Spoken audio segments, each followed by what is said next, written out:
जय सिया राम, जय श्री कृष्णा, राधे राधे सभी भक्तों को। तो आइए आज सुनते हैं श्रीमद् भागवत गीता 5वां अध्याय की दूसरी भाग, जो कि पहली भाग में मैंने 1 श्लोक से 15वां श्लोक तक समझा चुका हूँ।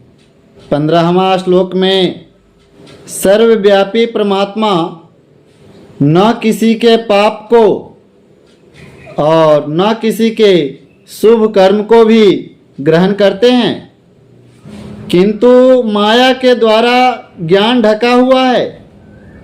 इसके कारण सभी जीव मोहित हो रहे हैं। यहाँ तक मैं अपनी पहली भाग में सुना चुका हूँ और अब दूसरी भाग कथा आरंभ करते हैं। भगवान श्री कृष्ण कहते हैं अर्जुन से, हे अर्जुन, जिनका वह अंतःकरण का अज्ञान आत्मज्ञान द्वारा नाश हो गया है, उनका वह ज्ञान सूर्य के सदृश उस सच्चिदानंद घन परमात्मा को प्रकाशमान करता है, अर्थात परमात्मा के स्वरूप को साक्षात कराता है। हे अर्जुन, तद्रूप है बुद्धि जिनकी तथा तद्रूप है मन जिनका, और उस सच्चिदानंद घन परमात्मा में ही है निरंतर एक ही भाव से स्थिति जिनकी, ऐसे तत्परायण पुरुष ज्ञान के द्वारा पाप रहित हुए अपुनरावृत्ति को अर्थात परम गति को प्राप्त होते हैं। ऐसे में ज्ञानी जन विद्या और बिना युक्त ब्राह्मण में तथा गौ, हाथी, कुत्ते और चंडाल में भी समभाव ही देखने वाले होते हैं। इसलिए जिनका मन समत्व भाव में स्थित है, उनके द्वारा इस जीवित अवस्था में ही संपूर्ण संसार जीत लिया गया है, अर्थात वे जीते हुए भी संसार से मुक्त हैं, क्योंकि सच्चिदानंद घन परमात्मा निर्दोष और सम हैं। इससे वे सच्चिदानंद घन परमात्मा में ही स्थित हैं। जो पुरुष प्रिय को अर्थात जिसको लोग प्रिय समझते हैं, उस वस्तु को प्राप्त करके कभी हर्षित नहीं हो, और अप्रिय को अर्थात जिसको लोग अप्रिय समझते हैं, उस वस्तु को प्राप्त करके कभी उद्वेगवान नहीं होना चाहिए। ऐसा स्थिर बुद्धि संशय रहित ब्रह्मवेता पुरुष सच्चिदानंद घन पर ब्रह्म परमात्मा में एक ही भाव से नित्य स्थित हैं।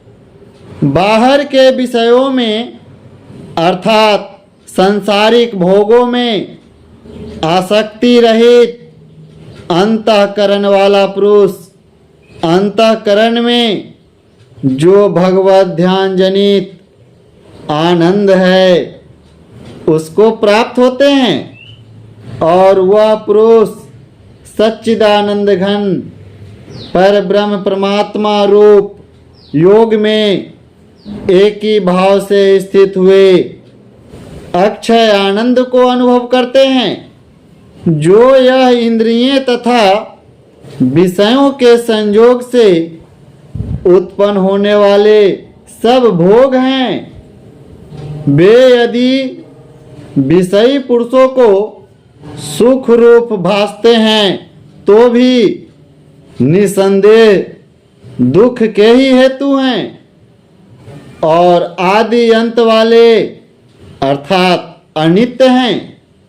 इसलिए हे अर्जुन, बुद्धिमान विवेकी पुरुष उसमें नहीं रमता है।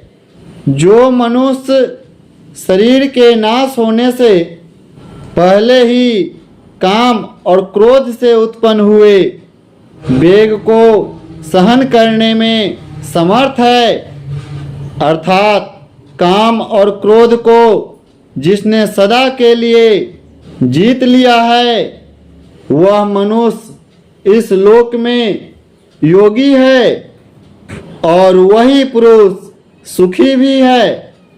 जो पुरुष निश्चय करके अंतर आत्मा में ही सुख वाला है और आत्मा में ही आराम वाला है तथा जो आत्मा में ही ज्ञान वाला है, ऐसा वह सच्चिदानंद घन पर ब्रह्म परमात्मा के साथ एक ही भाव हुआ।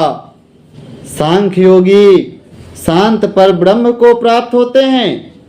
नाश हो गए हैं सब पाप जिनके, तथा ज्ञान करके निर्वित हो गया है संशय जिनका, और संपूर्ण भूत प्राणियों के हित में है रति जिनकी एकाग्र हुआ है।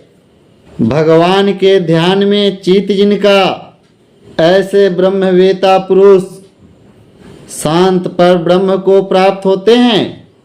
काम क्रोध से रहित जीते हुए चित वाले पर ब्रह्म परमात्मा का साक्षात्कार किए हुए ज्ञानी पुरुषों के लिए सब ओर से शांत पर ब्रह्म परमात्मा ही प्राप्त हैं। हे अर्जुन, बाहर के विषय भोगों को न चिंतन करता हुआ बाहर ही त्याग कर और नेत्रों की दृष्टि को भ्रिकुटी के बीच में स्थित करके तथा नासिका में विचरने वाले प्राण और अपान वायु को सम करके जीती हुई हैं इंद्रियां, मन और बुद्धि जिनकी, ऐसा जो मोक्ष परायण महात्मा इच्छा भय और क्रोध से रहित हैं वह सदा मुक्त ही है। और हे अर्जुन, मेरा भक्त मेरे को यज्ञ और तपों को भोगने वाला और संपूर्ण लोकों के ईश्वरों का भी ईश्वर तथा संपूर्ण भूत प्राणियों का सुहृद अर्थात स्वार्थ रहित प्रेमी, ऐसा तत्व से जानकर शांति को प्राप्त होते हैं और सच्चिदानंद घन परिपूर्ण शांत ब्रह्म के सिवा उसकी दृष्टि में और कुछ भी नहीं रहता। केवल सिर्फ वासुदेव ही वासुदेव रह जाते हैं। तो ये थे श्रीमद् भागवत गीता रूपी उपनिषद एवं ब्रह्म विद्या तथा योग शास्त्र विषय के भगवान श्री कृष्ण और अर्जुन संवाद में कर्म संन्यास योग नाम से प्रसिद्ध ये 5वां अध्याय संपूर्ण हुआ। तो चलिए मिलते हैं अगली वीडियो में, और आगे कथा सुनने के लिए आप लोग चैनल को एक बार सब्सक्राइब जरूर करें और कथा सुनने पे भगवान श्री कृष्ण और माँ राधा रानी जी का कृपा आपके ऊपर और आपके परिवार के ऊपर सदा बनी रहे। तो जय सिया राम, जय श्री कृष्ण, राधे राधे। एक बार प्रेम से बोलिए वृंदावन बिहारी लाल की जय।